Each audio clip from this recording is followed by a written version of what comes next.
Buenas, buenas, ¿cómo están? Hoy es miércoles 10 de septiembre del 2025. Arrancamos otro Wayful Talk con un montón de novedades, sobre todo del viernes para acá que pasó de todo, a nivel internacional, pero también dentro de la macroeconomía estadounidense. Empezamos a sacar el polvo de los micrófonos, de las cámaras, pues justo pasamos unos días sin grabar. Pero hoy vinimos con todo con Martín. Sin ganas de pelear, pero con más información que nunca. ¿Cómo estás, Martín? ¿Qué tal, Oscar? Cargadito hoy, ¿no? Hoy cargado, mucha información. Ya habíamos arrancado más temprano en la mañana con Asia y Europa para arriba. Digo, ustedes no lo saben, pero Martín, capaz que 11 de la noche te pasa información del mercado, de lo que está pasando, si un proyectil cae en algún lugar del mundo donde no tiene que caer, o si los PMI de China salen mal. Está Martín, pero bueno, esto fue en nuestra madrugada. Acuérdense que los mercados en Asia pasan durante nuestra noche, en general siempre a partir de 7 de la tarde, ya podemos empezar a ver cosas. Y después, bueno, Europa en nuestra madrugada. Los bonos ligeramente abajo, el VIX muy interesante, pues está abajo de 15, o sea, ya podemos estar hablando de una volatilidad un poco más normalizada. Oro 3650, un abrazo para Gustavo Coan, un amigo que siempre está con el tema del oro. El oro marcando máximos, siendo la estrella casi del año. Hoy ligeramente al alza, hoy en particular alrededor de 63. Ahora le vamos a preguntar a Martín si esto es un precio de guerra o no, pero lo vamos a ir charlando. Lo que es agro y cobre para abajo. Y bueno, un montón de cosas a nivel internacional. Podemos empezar, ¿por qué no? Viendo que tenemos cambios de primer ministro por todas partes. Primero porque tenemos la renuncia el lunes del primer ministro japonés y después ayer el voto de confianza que el primer ministro francés no pudo conseguir, con lo cual tenemos un cambio de mandato. ¿Qué pasa con los primeros ministros? Perdón, y un cambio en Noruega también. ¿Qué pasa con los primeros ministros, Martín? Se están perdiendo, ¿qué tal? Están perdiendo muchas elecciones los oficialismos por todos lados. Cada lugar con sus particularidades. En todos los lugares parece haber un denominador común, que es un nivel de gasto público enorme que te termina pegando por distintos lugares. Algunos países les pega más por el lado de la inflación, otros tienen que hacer ajustes muy fuertes que los pueblos terminan no resistiendo y terminan votando para el otro lado. Pero es el caso de Francia, porque digo, nosotros hablamos que Estados Unidos se está japonizando. Acuérdense, unos Wayful Talk atrás habíamos hablado de esta japonización que estamos viendo, pero parece que Francia tiene también lo propio, ¿no? Francia tiene el problema que tiene toda Europa y que tiene todo el mundo, que es, esto es horrible, pero los esquemas jubilatorios son un esquema Ponzi por definición. Esto ya creo que no está fuera de discusión. Me parece que es algo que hemos todo el mundo aceptado que es así y no se le ha encontrado una vuelta al asunto.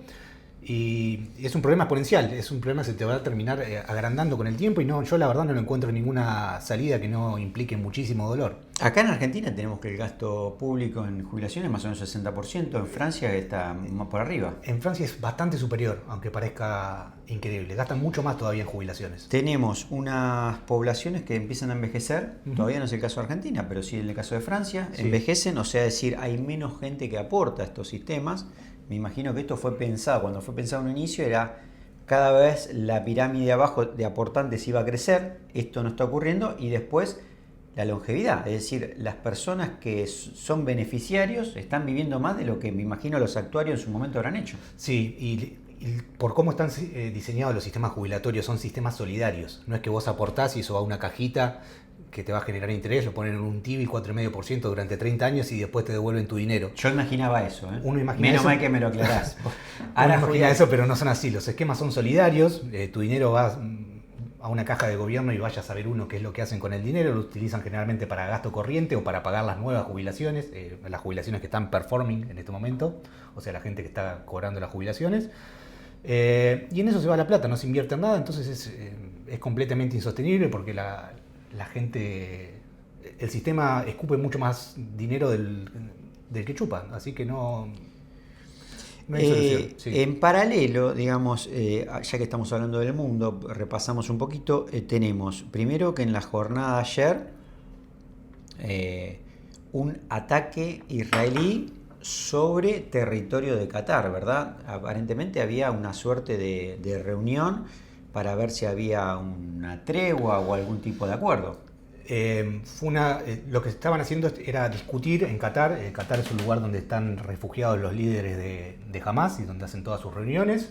Les ha brindado asilo Qatar hace ya muchísimos años. En este caso había una reunión que era entre los líderes de Hamas y los negociadores. Okay. Y mientras estaban discutiendo los acuerdos de paz, los hicieron volar por el aire en violación de absolutamente todo lo que se me pueda ocurrir, claro. sin avisarle a Qatar, sin avisarle a Estados Unidos. Y bueno, Qatar y el mundo árabe está que trina. Pero bueno, hace ya mucho tiempo que la parte suní de Medio Oriente lo único que hace es hablar y no responde cinéticamente, digamos. Van a hablar, van a patalear, pero no creo que pase de ahí. Hasta Trump, digamos que es uno de los aliados principales de Estados Unidos desde siempre, de Israel, habló como que la medida había sido desafortunada, ¿no? Desafortunada, exactamente, porque estás en el medio de una negociación de paz y vos hiciste volar por el aire a los negociadores. Entre otros. Hablando de aire, lo que también vimos son ataques de Rusia a Polonia. Esto como me pareció como la nota de hoy, vos creo que lo remarcaste anoche. Sí, yo lo estuve viendo anoche, más que nada porque me interesa qué sucede con los precios del crudo, más que nada, más allá de toda la tragedia humana y demás. Vi que se habían movido muy poco los precios del petróleo, levemente al alza. ¿Qué sucede? Esto ya lo explicamos en otro, hace muchos... Wayful Talk atrás. Hace muchos Wayful Talks atrás. Los mercados ya no te agregan ese premium de guerra que antes lo solían incorporar tan rápido a los precios, porque la información viajaba mucho más lento. Entonces, si sucedía algo en una región petrolera como es Rusia, yo me enteraba al día siguiente a través de una agencia de noticias que saca un título así que dice ataque ruso a Polonia, qué sé yo, y lo primero que se me cruza por la cabeza es, bueno, le van a poner sanciones, arranca la guerra, pues es un principio de guerra. Y lo que sucede hoy en día es muy distinto, porque ya me parece que no existen las noticias como una cosa en sí, sino que existen los hechos y podemos ir a buscar directamente los hechos. Yo cuando vi que estaba pasando todo esto fue ayer durante el partido de Argentina, agarré el teléfono. Durante el partido de Argentina hay que seguir de cerca lo que pasa con el petróleo, dice Marlene. Esto sucedió justo en ese momento, yo justo agarré el teléfono y vi que estaba pasando algo y lo que hice fue, en vez de irme a una agencia de noticias a ver qué estaba pasando, me fijé que en Twitter existía la página del Centro Aeronáutico de Polonia, que no sé cómo se llama, que está todo en polaco, pero hay un botón de traducir al lado. Excelente. Y te decía, incursión aérea, parece que son 4 objetos, por motivos de defensa nacional se cierra el espacio aéreo, qué sé yo. Y ya te dice, bueno, por lo menos son 4 objetos, los pudiste identificar, van lentos, muy probablemente sean drones. Al ser drones no debe ser una incursión muy larga, lo hubiéramos visto por satélite antes, movimiento de tropas, logística, todo. Probablemente haya sido un error, están en la frontera con Ucrania, están bombardeando Ucrania, por ahí se te escapan un par de drones para un lado. En el medio abrís, puedes ver radares por todos lados gratuitos y ves los aviones de guerra moviéndose. No, pero igual Polonia tiene uno de los ejércitos más poderosos de Europa. Sí, vos a medida, es muy gracioso esto, pero a medida que te vas acercando a Rusia, si toman el mapa está Europa y Rusia, a medida que vos te vas acercando hacia Rusia, los países gastan un mayor porcentaje del PBI, claro. Son los que van acercando, a medida que te vas acercando a Rusia, el porcentaje que gastás en guerra es mayor. Así que bueno, lo que sucedió, parece ser, todavía no hay declaraciones oficiales de Rusia, parece haber sido un error, y de vuelta, como la información está tan a la mano, no es necesario agregar ese premium geopolítico que antes te agregaba el petróleo. Digamos, por más que vemos ligeramente el petróleo al alza, vos me decís que un premium de guerra tiene que ser un 10%, por ejemplo. Sí, porque no es premium por guerra en sí, sino es premium por disrupción en un flujo. La guerra, que empiecen a volar confites por todos lados, mientras que el petróleo siga fluyendo, no cambiaría no debería afectar nada en el mundo físico. Pero cuando hay una guerra, lo que se te empieza a poner en precios no es la guerra, sino la disrupción en el flujo de petróleo, que en este momento no ha sucedido. Y todos los actores involucrados están muy preocupados con que esto no suceda. Mátense todo, pero no le peguen a tuberías, no le peguen a refinerías. Lo que no tenemos acuerdo es en lo que respecta a comercio, porque fíjense que por un lado teníamos esa reunión que vimos todos, desfile militar, los 80 años de la victoria china sobre Japón después de la Segunda Guerra, entre Rusia, China, Corea del Norte, India, ¿no? Pero vemos que Estados Unidos le había, digamos, de alguna manera bueno, no sé, intimidado a Europa de alguna manera para que le ponga tarifas a India y a China de un 100% porque siguen comprando el petróleo ruso. Ahora acá no se ve un margen de acuerdo, es decir, lo que son las conversaciones comerciales, estamos estancados. Las sanciones tienen, para que funcionen, las sanciones tienen que ser globales y vos tenés que usar toda tu ventaja competitiva que tiene Estados Unidos, esa red impresionante de alianzas y de aliados. Necesitas que eso funcione bien, que esté bien aceitado y que acompañes tus sanciones. Si vos le pones sanciones a un país, lo único que vas a conseguir es que ellos no te compren a vos o que no te vendan a vos, pero no podés afectar al resto del mundo, las relaciones que tiene ese país desde el resto del mundo. Si Estados Unidos le dice a la India, vos no podés comprar petróleo ruso, la India le dice, pero ¿desde qué lugar me estás diciendo esto? ¿Quién sos vos? ¿Qué ley estoy violando? No, y aparte las necesidades propias que tiene el país, porque las tiene que cubrir de alguna forma. Deja de comprar y del otro lado no tiene otra forma de... Exactamente, ya tiene toda su infraestructura preparada para procesar petróleo ruso. No es que, dejo de comprar este petróleo ruso y lo reemplazo por este. No, los tipos de petróleo son muy distintos entre sí. Vos preparás a tu economía, a tu infraestructura para chupar cierto tipo de petróleo y no otro. Que tienen ya refinerías específicas para ese tipo de petróleo. Sí, y no hace 5 años, hace 50 años están las refinerías esas.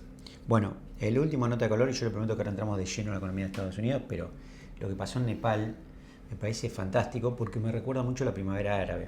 Y sobre todo porque además tiene toda esta cuestión de Taleb del cisne negro, ¿no? Es decir, de algo que pasa de la noche a la mañana que cambia todas las cosas y que sobre todo a veces pasa de algo muy banal. Pero digo, ¿qué tenemos en Nepal? Se le ha prestado muy poca atención al tema Nepal. Yo mismo no le presté demasiada atención porque no es algo que afecte mi día a día ni los mercados. Así que me pasó por encima como un dato de color. Lo que sucedió es que para combatir, todo esto en palabras de gobierno, para combatir las fake news, malinformación y demás, les pidió de forma muy agresiva a los gigantes tecnológicos que se anoten en un registro, hacer un trámite en el gobierno nepalí. Los gigantes tecnológicos se negaron y el gobierno procedió a prohibir todas las redes sociales, todo, WhatsApp, Facebook, Instagram, YouTube, todo prohibido. La generación Z de Nepal inicialmente salió a protestar por eso. Y al igual que sucedió con la primavera árabe, que fue por la protesta inicial fue porque le tiraron la fruta a un vendedor de fruta. Pero se ve que había quilombitos más importantes atrás y en Nepal pasa lo mismo. Y en Nepal todo esto derivó en una denuncia gigantesca por corrupción y los nepalíes acusan al gobierno de ser nepo babies, claro. de muchísimo nepotismo, de poner en el poder a sus hijos y demás. Eso no lo toleraron, se metieron en el parlamento, lo prendieron fuego, hicieron un desastre. Lincharon al ministro de Defensa, al ministro de Finanzas, sí, ministro de Economía, prendieron fuego a la mujer del primer ministro que falleció, el gobierno obviamente dio para atrás con todas las medidas, lo que quedó del gobierno, y en eso estamos. ¿Más respeto con la generación Z entonces? Absolutamente. Esto los servicios de inteligencia... Esto para cuando los acusan a la generación Z de la fragilidad, ojo, atenti. Los servicios de inteligencia esto lo tienen muy claro. De hecho, es el servicio de inteligencia británico tiene un lema muy famoso que es: constantemente estamos a 72 horas de una revolución. En alguna parte. En alguna parte por el motivo que sea. Bueno, en donde sí hubo una cierta revolución fue en los datos de empleo, porque tenemos primero los datos de empleo que salieron el viernes pasado, en los cuales nosotros vimos menos creación de empleo. Acuérdense que el primer viernes de cada mes tenemos los non-farm payrolls que dan cuenta de cómo fueron el dato de empleo, que ahora vamos a charlar. ¿Por qué? Porque lo que pasó ayer fue una revisión anual de todos esos datos de empleo que vamos viendo mes a mes. Y había menos de 911.000 empleos creados. Sí, la revisión dio que hay 911.000 puestos de trabajo menos de lo que pensábamos. También podemos decir que la mitad de los puestos de trabajo que se crearon durante la administración Biden en el último año no existieron. Y efectivamente la economía está mucho más débil de lo que pensábamos. De hecho, la Reserva Federal ahora se va a ver, estamos viendo cuánto recorte de tasa va, por cuánto recorte de tasa va. Nosotros estamos discutiendo, porque el viernes hubo como que se envalentonaron, porque estábamos en que no veíamos los recortes de tasa porque la inflación no había cedido, era lo que habíamos visto sobre todo en el PCE, pero estos datos de empleo empiezan. Ayer tuvimos otro que fue el dato de inflación mayorista, los PPI, que dieron por debajo de lo... Por debajo te dio deflación incluso mes contra mes. Esto me parece como que argumenta los datos porque, claro, del otro lado veíamos una caída en la actividad, lo vemos en los informes de construcción, lo vemos en la data de la Fed de New Y York. algunos indicadores que son muy leading, por ejemplo, esto por ahí es medio de nicho, pero los precios de la madera, que en Estados Unidos se usan para construir casas, son un Claro. gran indicador para la actividad económica. Y vos lo ves que venían así y hace 6 meses es una caída vertical. Entonces, digamos, pero la inflación no iba acompañando. Esto con los datos de hoy, atención, igual mañana tenemos CPI, es decir, la inflación minorista, que es obviamente un dato a seguir, la vamos a tener mañana y de ahí vamos a tener también otro dato. Esto de alguna manera está dando cuenta de una baja anticipada de tasas, en principio, de lo que veíamos hace un mes, en donde no veíamos una idea para... En relación a la Fed, tenemos que hoy tenemos una digamos... en el Senado una votación para confirmar a Milgram, ya sería el tercer candidato de, digamos, más republicano, y no menor el tema de Cook, ¿no? Que había Trump trató de removerla, un juez acaba de confirmar que no es posible removerla, por lo menos hasta que no haya una sentencia. Lo charlamos el mismo día que la echaron, dijimos, esto termina... No va a caminar. No hay forma, esto se judicializa sí o sí. La misma mujer, aunque no quiera, se ve forzada a judicializar el asunto por un tema de independencia de la Reserva Federal. Tu deber es ir a la justicia y defender la independencia de tu puesto. Por más que ella quiera renunciar, que no lo tengo claro, tu deber como funcionario es ir a la justicia. Datos para seguir para lo que viene, entonces, mañana CPI, bueno, obviamente 16 y 17, es decir, martes, miércoles que viene, reunión de la Fed, ahí vamos a ver la baja de tasas, y obviamente el 1 de octubre, donde empieza un nuevo año fiscal y no tenemos en principio algún acuerdo sobre el presupuesto. Hay un 40% de probabilidades de un nuevo shutdown, con la posibilidad que en el caso que no se haya ningún acuerdo, se usa el presupuesto del año anterior. Al igual que Argentina, exactamente. Al igual que Argentina. Así que bueno, nada, le dejamos todo esto y lo mejor para lo que resta de la semana, esperemos que bueno, las cuestiones sean un poquito más soft, sobre todo en los temas geopolíticos. Un gran abrazo y estamos en contacto.